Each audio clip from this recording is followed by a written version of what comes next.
لو أنزلنا هذا القرآن على جبل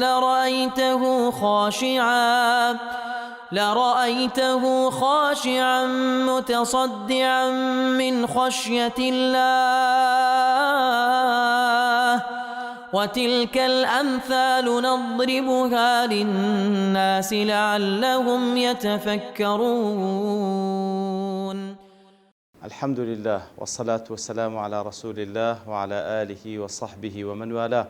السلام عليكم ورحمة الله. برزان خوش حام لواني 222 لوانا كاين تفسير القرآن بيروز بما خزمتان ومن بست رزامندي خواهي قول وهوادان بإيوي آزي السودي ليور بقرن. أعوذ بالله من الشيطان الرجيم. بسم الله الرحمن الرحيم. قد كان لكم آية في فئتين التقتا فئة تقاتل في سبيل الله وأخرى كافرة يرونهم مثليهم رأي العين والله يؤيد بنصره من يشاء إن في ذلك لعبرة لأولي الأبصار. بەڵێ خۆشەویستان خوای گەورە سوبحانە وتعالە لەو ئاەتەدا دەفەرمی قد كان لكم آية في فئتين التقتا واتە بە تەحقیق لە بۆنگۆ هەیە بەڵگە و ئاەت و دەلیل لەو ڕوبەڕووبوونەوەی دوو فئە و دوو تاقم و دوو کۆمەڵ کاتێکەوە ڕوبەڕووی یەکتر بوونەوە. فئة تقاتل في سبيل الله کۆمەڵێکیان لە پێناوی خوا دەجەنجێ وأخرى كافرة بەرامبەرەکەشیان فئە و تاقمێکی کافر و بێ باوەڕن يرونهم مثليهم رأي العين دەیان بینن بە بینینی چاو دوو هەندی ئەوانن والله يؤيد بنصره من يشاء. ئیتر الله سبحانه وتعالى تأيید و پاڵپشتی کەسانێک دەکا بە نەسرەتی خۆی ئەوەی کەوا ویستی خوای لەسەرە. إن في ذلك لعبرة لأولي الأبصار. ڕاستی ئەوە بە تەئکید و بێگومان پند و ئامۆژگاری لێوەردەگری. چێ لێوەردەگری؟ ئەوانەی کەوا ئولی الئەبصارن، ئەوانەی کەوا تەماشا دەکەن و بەسیرەتی دڵیان کار دەکا و شتەکان بە حەقائیقی خۆی دەبینن. ئەو بە کورتی مانای ئاەتەکە. زۆرێک لە مفەسیرین دەڵێن ئەو ئاەتە دەربارەی ڕوبەڕووبوونەوەی بەدر بوو کاتێکەوە موسڵمانان لە یەکەم ڕوبەڕووبوونەوە بەرامبەر بە قوڕەیشەکان خوای گەورە نەسرەتی پێبەخشین. ئیتر لە ئاەتی پێشترێ خوای گەورە سوبحانەهو وتعالە دەفەرمی قل للذين كفروا ستغلبون وتحشرون إلى جهنم وبئس المهاد. بە کەسانی بێ باوەڕ بڵێ کەوا هەزیمە دەینن، دەشچێن، دەدۆڕێن و پاشانیش بەرەو جەهەنەم و خراپترین جێگا دەبردرێن لە قیامەتدا. ئیتر لێرەدا دەفەرمی ئەوجا وەکو بەڵگە لەسەر شکستی کافران ئەو ڕوبەڕووبوونەوەی کەوا لە نێوان سەحابە خوایان لێ ڕازی بە قیادەی پێغەمبەر صلی الله عليه وسلم لەگەڵ کەسانێکی قوڕەیشی کە یەکەم ڕوبەڕووبوونەوە بوو لە نەتیجەدا خوای گەورە نەسرەتێکی باشی بە موسڵمانان بەخشی و هەروەها بووە مایەی شکستێکی چاک و هەروەها چەندین سەرکردەی گەورەی قوڕەیشی تێدا فەوتان. ئیتر سەواءن باس لە ئەو کەسان باس لە بابنی وەقعی بەدر بکە یاخود غەیری بەدر لەبەرەوەی لێردا خوای گەورە سوبحانەهو وتعالە بە تەسریح باسی بەدری نەکردیە کەواتە لێردا باس لە دوو کۆمەڵ دەکاتن ئەو کۆمەڵە کە فعلەن لە بەدر ڕوبەڕووی یەک بوونەوە لەگەڵ کافرەکان و یاخود هەر کۆمەڵێکی تر خوای گەورە نمونەمان لۆدین تۆ بە ئەلفاظی عام تاوەکو تێما بگەینی نەسرەتی خوای گەورە سوبحانەهو وتعالە بە عەدەد و عیددەدا نییە بەڵکو خوای گەورە مەشیئەتی لەسەر ئەوەی بیکەوە نەسرەت بداتە چێت پێی دەبەخشی. قد كان لكم آية. قد كان قد دیار لەبۆ تەحقیقە کەواتە بەبێ گومان ئاەت و بەڵگەتان لە خوای گەورە سوبحانەهو وتعالە ئاەت و بەڵگەی نیشاندان قد كان لكم آية بووە مایەی بەڵگە و نیشانە لەسەر چی؟ دەربارەی چێ؟ في فئتين التقتا کەواتە بەڵگە و نیشانەی ڕۆشنە لە بۆنگۆ لە کاتێکدا کە دوو فئە التقتا دوو کۆمەڵ ڕوبەڕووی یەکتر بوونەوە. فئة تقاتل في سبيل الله کۆمەڵێک لەوانە تقاتل في سبيل الله کەواتە ئەوانە ئیماندارن لە پێناوی خوا دەزەنجێن وأخرى كافرة بەرامبەرەکان كافر جا لێردا کوزانان دەفەرمون یەک لە بەلاغەتەکانی قورئان پیرۆزە کە باز لە دوو شت دەکا خود باز لە دوو تاقم و باز لە دوو کۆمەڵ دەکا لەولایە باسی لە صیفاتێک کردیە لەو مقابلەکەشی باسی لە صیفاتی دیکە دەکاتن بەبێ ئەوەی صیفاتەکان دووبارە ببنەوە لە بۆ نمونە لێردا دەفەرمی فئة تقاتل في سبيل الله کەواتە لێرەدا فئەیەک کۆمەڵێک لە پێناوی خوا دەجەنجێ بەڵام لە مقابلەکەیان نەیفەرمە تقاتل في سبيل الطاغوت بەرەوەی معنایەکە معروفە کەواتە لێرەدا فەرمووی تقاتل في سبيل الله ئەو کۆمەڵە لە پێناوی خوا دەجەنجێن بەڵام کۆمەڵەکەی تر حتما تقاتل في سبيل الطاغوت لە پێناوی تاغوتێک دەجەنجێن پاشان دەفەرمی تقاتل في سبيل الله وأخرى كافرة عيني بابلين تقاتلوا لوين دوباره نبيتو تنها لولا هاتيه أو لولا في سبيل الله لولا في سبيل الطاغوت نهاتيه لولا هاتيه وأخرى كافرة لولا نهاتيه مؤمنة كواتا لا مقابل كي تيدقي كواتا وايلي دي جملك أو دو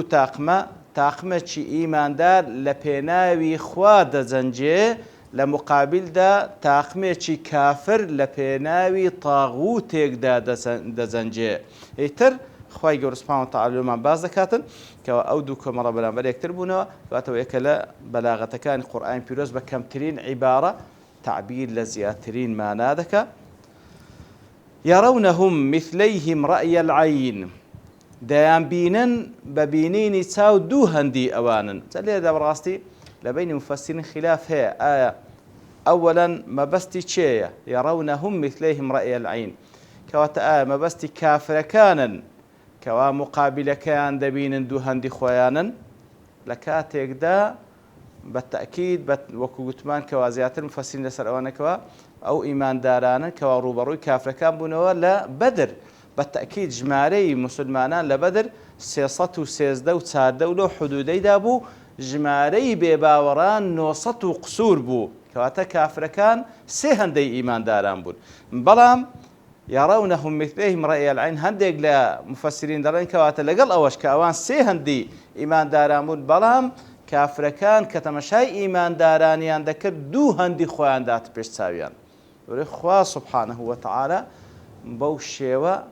ڕعبی خست بە ناو دڵ و دەرونی کافرەکان ئیتر خوایە سوبحانەهو وتەعالا میزانی قووەت دەگۆڕی و زۆرێش لە مفەسرین دەفەرموون نەخێر يرونهم مثليهم رأي العين واتە ئیمانداران کافرەکانیان دەدەی دوو هەندی ئەوان لە کاتێکدا کەوا سێ هەندی ئەوان لە کاتێکدا کەوا سێ هەندی ئەوان بوون بەڵام خوای گەورە پێش چاویان کەمی کردنەوە بە دوو هەندی خۆیان هاتە پێش چاو هەندێک لە مفەسرین دەڵێن يرونهم مثليهم رأي العين هل فعلا واد فرمون فعلا سهندي أوانبون لبروي مثل واتا دوقات كذا مثلين دو زاران دوقات كواتا أجر زارك دوقات بتو دبيتا أوان 600 أوان دبتا 600 بيبتا دو زار دوقات كواتا دبيتا 900 يتر بهالحال يرونهم مثليهم رأي العين كذا مشاني عن ذكر دو هندي أوانبون بتمشاكر دني تاو كواتە لێردا ئەوەی کەوا مەبەستە عەدەدی باوەڕداران بە تەئکید کەمترە لە عەدەدی بێباوەڕان بە حساباتی عەقل و مەنطق و واقعبی ئەوەیە کەوا کامەیان زیاترن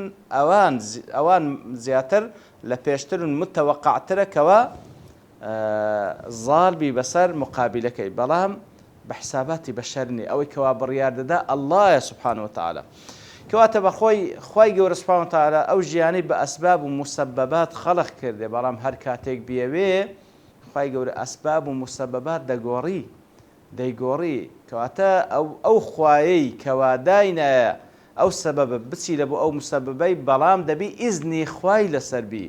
کەواتە ئەو سەبەبە لە بۆ نەتیجەکەی پێویستی بە ئیزنی خوا هەیە سوبحانەهو وتەعالا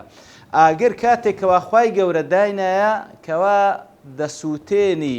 بەڵام ئەگەر بیەوێ ئەو سەبەبە ڕادەگری و ناسووتێنی وەکو لە بۆ ئیبراهیم بەو شێوەیە ڕایگرت ئیتر چەندین نمونەی تر ئەوەی کەوا مەبەستە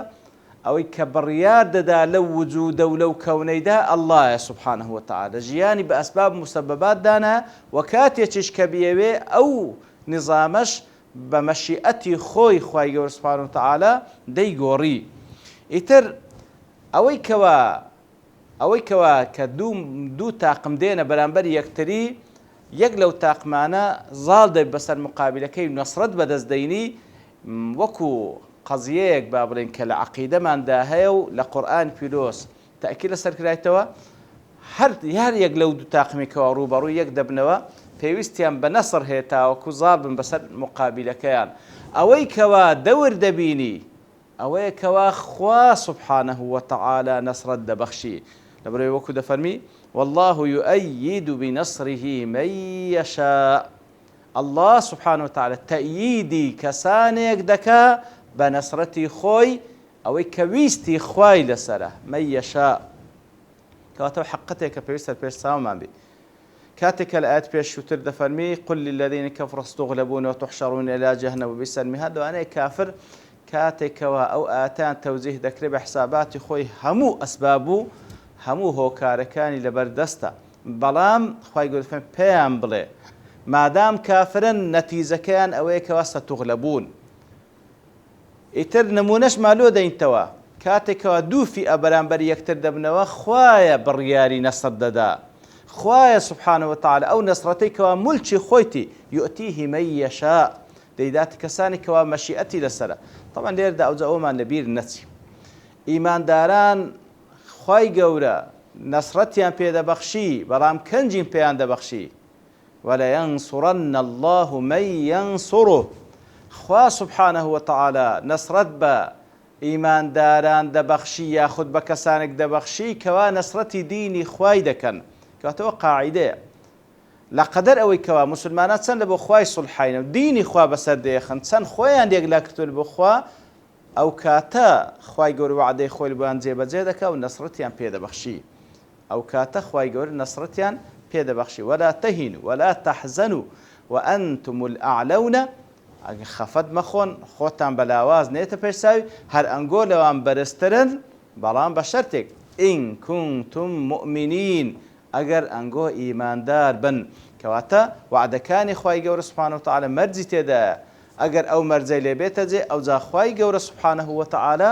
وعدەکەی خۆی لۆیان جێبەجێ دەکا کەواتە نەسر ملکی خوایە والله يؤتي ملكه من يشاء مەشیئەتی خوای گەورە ئەوەیە کەوا چێ بەسەر بێ خێر ئەو بەسەر دێخی ئیتر مەشیئەتی خوای گەورەش ئەو پەڕی عەدالەت و حیکمەت و عیلمی تێدایە و هەروە مەرجەکانیشی زۆر بە جوانی لە قورئانی پیرۆز ڕوون کردیتەوە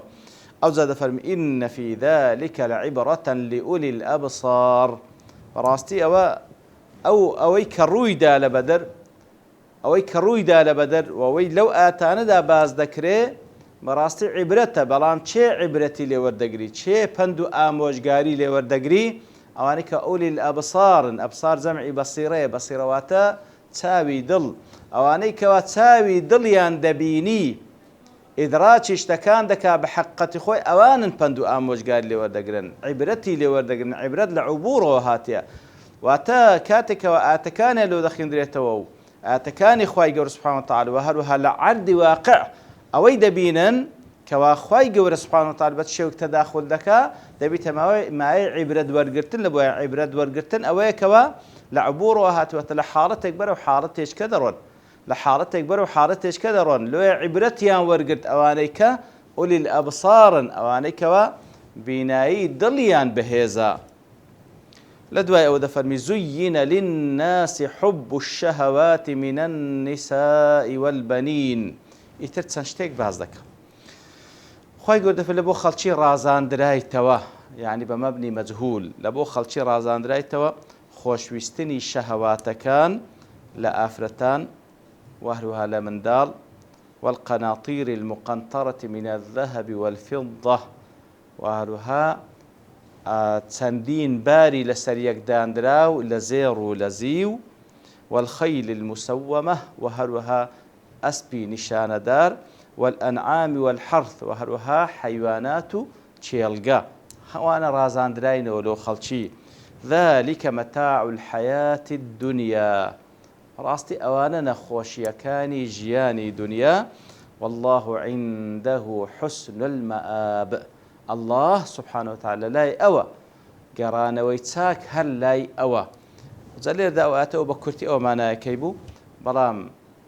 چەندین وردەکاریتکاری تێدا کە پێویستە ڕوون بکرێتەوە بە پشتیوانی خوای گەورە لەوانەی داهاتوودەینەوە خزمەت ئەو ئاەتە و لە خزمەتی دەوەستین. وصلى الله وسلم على نبينا محمد وعلى آله وصحبه أجمعين وآخر دعوانا أن الحمد لله رب العالمين. لو أنزلنا هذا القرآن على جبل لرأيته خاشعا متصدعا من خشية الله وتلك الأمثال نضربها للناس لعلهم يتفكرون.